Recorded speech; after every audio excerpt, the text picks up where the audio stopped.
SC ছাত্রদের একটা সংগঠন নাম হচ্ছে এসএফআই, ভারতের ছাত্র ফেডারেশন। গোটা পশ্চিমবঙ্গ জুড়ে ওরা প্রত্যেকে হচ্ছে আমাদের ভাই বোনদের মতো, আর তাদের বাবা মায়েরা আমাদের হচ্ছে মা বাবার মতো। তাহলে কথা হচ্ছে প্রত্যেকটা স্কুলে স্কুলে আমরা যাচ্ছি, সরকার থেকে নিয়ম হচ্ছে 240 টাকার বেশি দিয়ে ভর্তি হওয়া যাবে না। পশ্চিমবঙ্গে 8000-এর ওপরে স্কুল বন্ধ হয়ে গেছে। কেন? ছেলেমেয়েরা নেই। ছেলেমেয়েরা কোথায় গেল? ওদের দেখি বহু দাদা দিদি তারা ক্লাস 9-এ 8-এ পড়তো, যখন মাধ্যমিকের সময় তারা চলে গেল বাইরে রাজ্যে কাজ করতে। কেন? স্কুলগুলোয় ছেলেমেয়েরা পড়তে পারছে না, টাকা বেশি।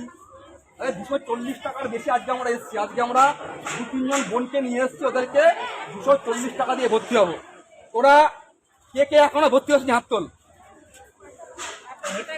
আচ্ছা, তোরা প্রত্যেকে কি 240 টাকা দিয়ে ভর্তি না বেশি দিয়ে ভর্তি হবি? 240 দিয়ে ভর্তি হবি কে কে? আর 240-এর বেশি দিয়ে ভর্তি হবি কে ভাবতে? আরে তোরা প্রত্যেক 240 টাকা ভর্তি হবি তো?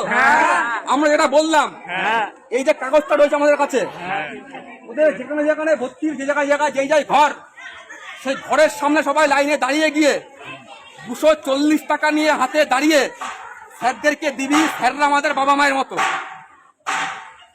স্যারদের বাড়িতে আমাদের মতো ছেলে মেয়ে আছে। স্যারদেরকে বুঝিয়ে স্যারে 240 টাকা দিয়ে ভর্তি হবো, আমাকে ভর্তি দিন, ঠিক আছে? তাহলে যে ভর্তি হলো, তাহলে 240 টাকা দিয়ে আমরা ভর্তি হবো তো? 240 টাকা দিয়ে ভর্তি হবো। যারা বাবা মারা ভর্তি হবেন 240 টাকা দিয়ে, তাহলে এখনই আমরা ভর্তি হবো। এই হচ্ছে বিষয়।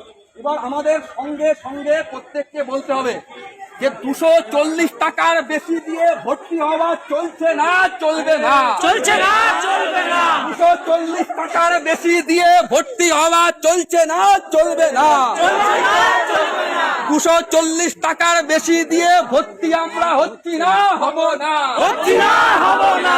ছাত্রদের সংগ্রাম চলছে, চলবে, চলছে, চলবে।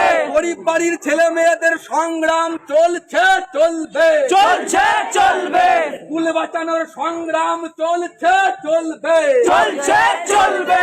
ভারতের ছাত্র ফেডারেশন জিন্দাবাদ, জিন্দাবাদ, জিন্দাবাদ। এসএফআই জিন্দাবাদ, জিন্দাবাদ, জিন্দাবাদ। স্বাধীনতা, গণতন্ত্র, সমাজতন্ত্র জিন্দাবাদ, জিন্দাবাদ, জিন্দাবাদ।